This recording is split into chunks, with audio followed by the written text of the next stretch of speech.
Okay, this one is for Andrew Hodgson. Shift D to duplicate a few of them. We can all put them in the same collection. New collection.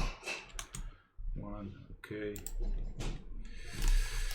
Then I go here and set the pivot point, transform pivot 3D cursor. I choose cursor. I can place it anywhere I want, and then I can rotate it like so. And also, if you want to activate snapping, you can do that and choose vertex, for example, like so.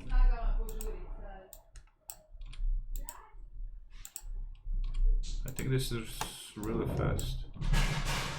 And of course, since all of them are in the same collection,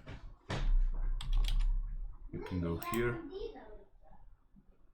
select objects, and they're all selected. Hope this helps. Cheers.